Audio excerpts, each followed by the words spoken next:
What do you think of when you think of the ocean floor?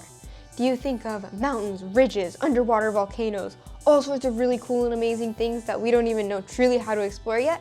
Or do you think of a drab, featureless, flat bottom with nothing interesting going on and something not worth studying at all? While that second one may seem crazy to us today, that's what scientists thought up until about the 1960s or 70s. Nobody gave much thought to mapping the ocean floor or even trying to study it. And the first map of the Atlantic ocean floor wasn't even published until the 1950s. But with that publication came a great discovery that would lead to a groundbreaking revolution in science. And the woman who mapped the Atlantic Ocean floor without even being able to collect the data for herself was named Marie Tharp.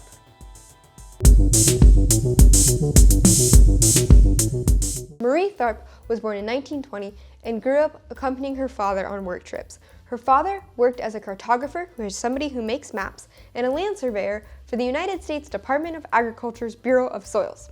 Very long name. But he made maps, surveyed land, and Marie Tharp grew up being familiar with going to different terrains, learning how to make maps, and all sorts of things like that. But she didn't really have any career opportunities as a map maker because at that time in history, career opportunities for women were really only limited to being like a nurse, a teacher, or a secretary, not a cartographer. So when she did go to college, she didn't get a degree in cartography or geology or anything like that. However, around this time, World War II was going on, and World War II wasn't great for a lot of reasons, but one of the good things about World War II, if I can even say that, is the fact that it opened up a lot of doors for women to be able to do things that men traditionally were doing, because all of the men were gone.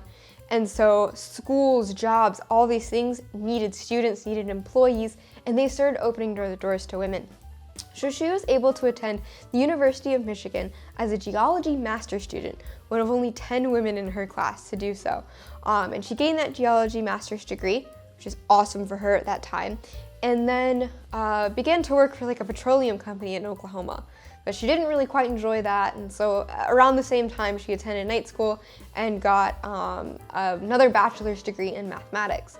So armed with that master's degree in geology and another bachelor's degree in mathematics, she set to looking for a job that would be good for her. And the one that she found with the most amount of promise was working for Columbia University in their geology department, not as a geologist, but as a drafts person, so somebody who would like help draw up maps and stuff for other master's students in geology.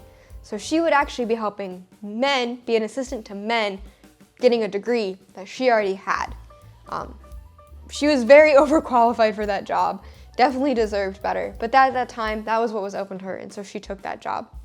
And soon afterwards, she worked very exclusively with Bruce Heason, who had just become a recently minted PhD, and they worked exclusively together. So she and Bruce Heason set up a good partnership together. Bruce would go on oceanographic vessel trips, collect a bunch of data about the ocean floor, bring it back to Marie, who would process, analyze, and plot all of this data into maps. And the data she was using about the ocean floor was gathered by sonar. So sonar works very similar in echolocation that I talked about in my bat video, which you should go watch if you haven't seen it.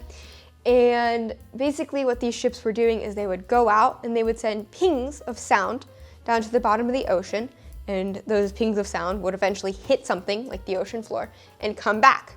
If the ocean, let's say if they were over like a valley or something, very deep, that ping of sound would take a lot longer to come back than if the boat was over just flat ground.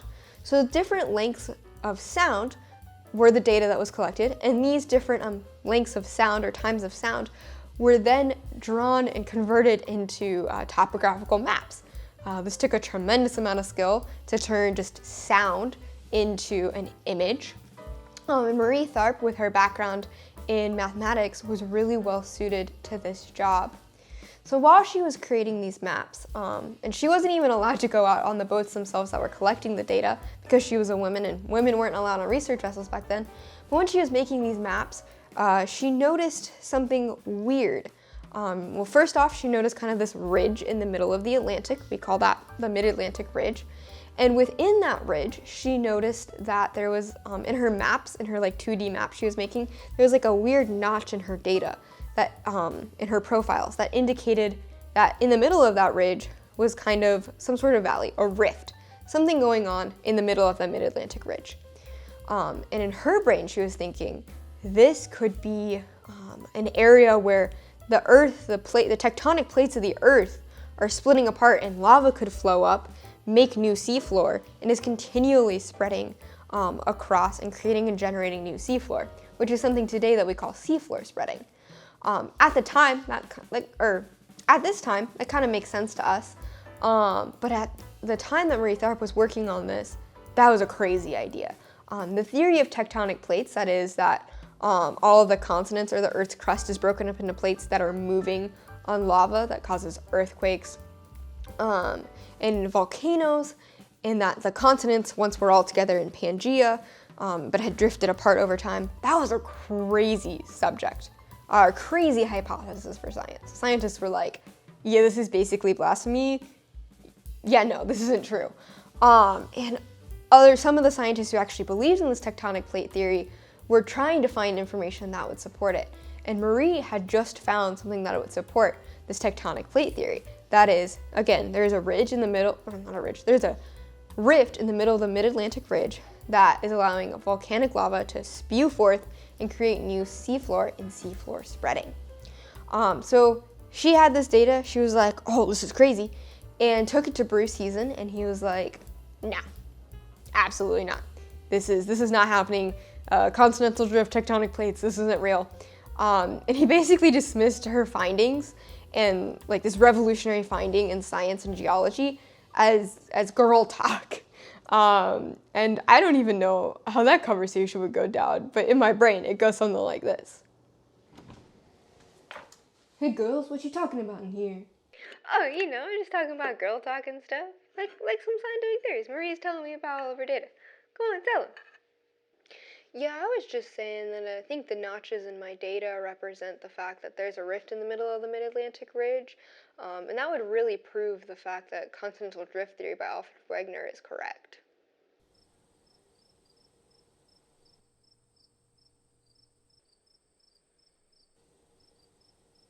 Oh, yeah, I guess, yeah, girl stuff.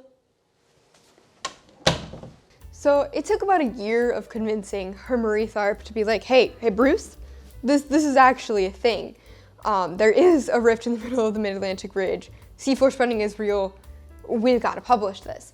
And so the first ocean map flora of the Atlantic was published in 1957. And Bruce and Marie used a type of map that was a little bit different at the time. So maps usually at the time would use contour lines to demonstrate different depths. But those maps were being classified by the US Navy due to the Cold War, so they turned to something called a physiographic map, which used symbols to indicate different types of terrain instead. And the way they produced this map created like a whole ripple of excitement in the scientific community. It was really groundbreaking. The scientists were like, oh my gosh, this does in fact prove what some of us have been trying to say all along. And they got a grant from this map of the Atlantic. They got a grant to study the whole rest of the ocean floor and worked tirelessly over the next decades to do so. And in 1977, they published this whole map of the ocean floor, showing for the first time that the ocean floor wasn't just flat, sandy bottom with nothing going on. It was full of those mountains and ridges and underwater volcanoes we think it is today. So sadly, just shortly after those maps were finished, Bruce Heason actually died of a heart attack while in a submarine exploring the ocean floor. And basically after that, Marie Tharp's career is over because all of the grant money, all of the funding, everything that was going on that she was working with was going to Bruce Heason, not her. So she had made this groundbreaking discovery. It didn't even really get published under her name, made waves in geology, but she didn't really receive any credit for it until a lot later in her life. And near the end of the 20th century, the Library of Congress actually declared her one of the top cartographers of the 20th century. And she passed away in 2006 from cancer, but never expressed any regret for not getting any credit for her work. She was always very grateful that she was in the right place at the right time to make such a discovery, which is far more grateful than I would have been. Marie Tharp was an amazing woman who really revolutionized the way we view the world, or the earth today. She was the first to map the ocean floor and showed that it wasn't just something boring that we didn't have to pay attention to. It's a very important part of the world that is constantly changing and growing, and really contributed to the tectonic plate theory that we know and learn in school today. And despite all of the obstacles she faced, she remained really grateful for the opportunity she was given, and that is simply very inspiring to me. Today's fun fact that I want us to rate is that in addition to bats and the US Navy, whales and dolphins also use sonar or echolocation to get around underwater. So please drop that rating for the fun fact in the comments below. Please like this video and subscribe. If you're interested in a free Marie Tharp poster, there's a download in the description below as well. Follow me on Instagram. I think that was everything. I post on Tuesdays and Fridays. And remember to keep it sciencey. Hey girls, no, too high.